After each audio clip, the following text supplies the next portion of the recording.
مهردین نصیرов و این شریکانش جوانان لولی هستند. آنها از کسبهای اولادی که گشت و گدایی بود دست کشیدند. مدت 1 سال می شود که آنها همین طور مهنت میکنند، خانه میسازند، میخواهند که رزقشان را با مهنت حلال پیدا نمایند. آدم خودم فکر میکنم که تو نمیاد. دیگه نمیخوام که ما خودم گشت کنم. میکنم اهل اونا گشت میرم میسوز. او میکنم.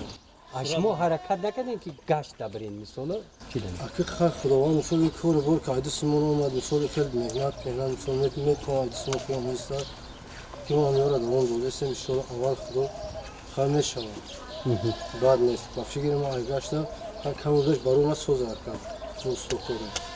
مهردین کسب استاگی را پیشه کرده است. این شغل به او پسند آمد. 4 دیوار خانه را آن همین طرف با پخسه می بردارد. این کار دشوار برای او آسان است.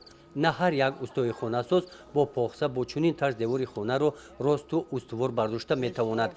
اگر استا پاره از این پخسه را ناجا ماند، دیواری برداشتهش کج می شود، عاقبت می افتد، می گوید مهردین.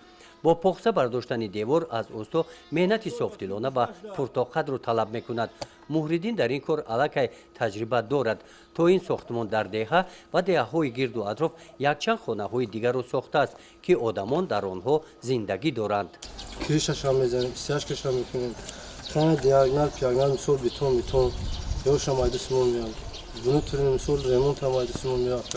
Zakaz nem tojiko nem qishloqo nem masalan pilich, ina qoqovot, ina vose, muminobod, shurobod, lubod zakaz shid мерем ҳамин 15 рӯзда да не 15-18 рӯзда ҳамин объект ҳамезанем буд мекунем метем.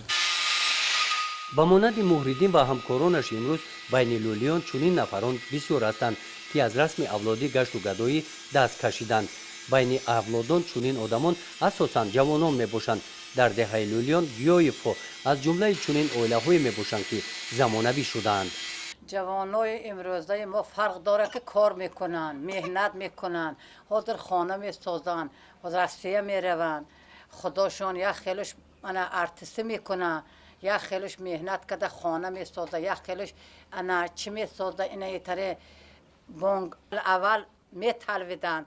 مایده و کلانش حاضر نمیتلون، معرکه میکنن. سعدبر گیایی و میگوید که در گذشته زنان لولی کرته و لباسشان هم از حساب گشت بود. اکنون امروز چنین نیست. زنان و دختران لولی برای خودشان کرته میدوزند. این کرته در تن سعدبرگ بوده رو دخترش دوخته است. اول گشت میکن میتلوین. خود دیده تای دیرا یک قشلاق بود که یک پارکنان یاوم گفته همونجا میرفتن. حاضر نمیتلون. و قنه میرن و کم میرون. حاضر کار میکنن بسیارش مهنت میکنن. ای مهنت خودش. اینا دخترم کرته میدوزه، پاچه میدوزه، دخترم اینا تکسری میدوزه، دخترم قویق یک روز ده قریب 10 کور پاچه میدوزه. دخترم سفید میکنیم، همش تازه میکنیم. مایم خیل که اولا خیل نبیم، حاضره رنگ تاجیکاییم. با شغل فرو گرفتن لولیان در ناحیه واسه سهم اداره های دولتی نیست. کارمندان شغل اهالی و مهنت جماعت های دهات در این سمت بین لولیان کاری را به انجام نرسانیده است. در خصوص موجود بودن اداره شغل اهالی و مهنت آموزش کسب و هنر لولیان معلومات ندارند. این هنرها را آنها توسط مهاجرت مهنتی در فدراسیای روسیه از خود نمودند. درآمد کاری ما از طرف روسیه بازم молодежный که همین نابرامد که هستن ملت ملت هستن از درآمدی که داره مثلا روسیه میریم درآمد خوبی خودمون ایمسین روسیه ایسو کار روسیه کار میکنیم همین میریم خاطرم بچه‌ام توجیکام خاطر هستیم مثلا ازبکام خاطر هستیم اینا تمام خیلی ملت خاطر چه یاد گرفتین هم ساختمانچی خودت ما ساختمانچی مکه میگم که چم شنیدن دیدن بهتر چیزی خوب خیلی بسیار قدشان کار کردم پاسومیکام دیدم همون هنر با عقلم رسید با همون روز کام خیلی. با شرافت مهاجرت مهنتی در عائله گیایف و فرزندان همه صاحب کسب ساختمانی شدند.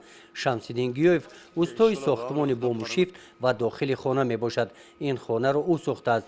شمس‌الدین مکتب نخوانده است، خوانده و نوشته نمی تواند. تجربه کاری ساختمانی را از مهاجرت مهنتی در فدراسیای روسیه از خود کرده است. اگه همین خواهد من برم حاضر بودم خانه میگه برای کار کن. نه نمیگه که کار کن ای به مرد اگر کار کنه که مهنت میگه شرف نیست تو برای اگر کار میکنیم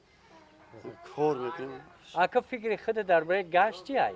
ای من اگر کار را پس نیام که سالای بابا بود مو بود کار را میکردن اگر ای کارو گذاشت دیگه حوض فقط کار دوست کاره میسوش یا جو زور نرسه عربا کشی کن یا نه اکا جون عربا که کار کن که همین زده پیش برکه پیش داره اون مسافه تو هر کار میکنه اکا جون خیلی سال دیگه گذاشته که دیگه حوض فقط زمانش دیگه کار اکا کار شمسیدین و همکارانش میگویند که در مهاجرت مهنتی در خارج کشور آنها گشت و گدایی نکرده به کارهای ساختمانی مشغول میباشند.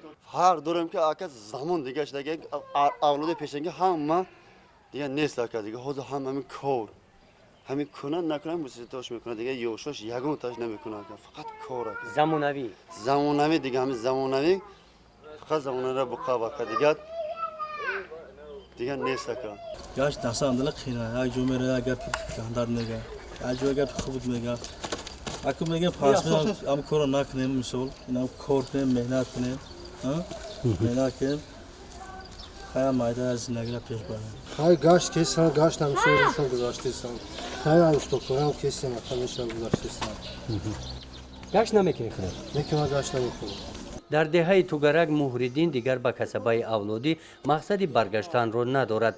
در پیش نقشه های کلان دارد.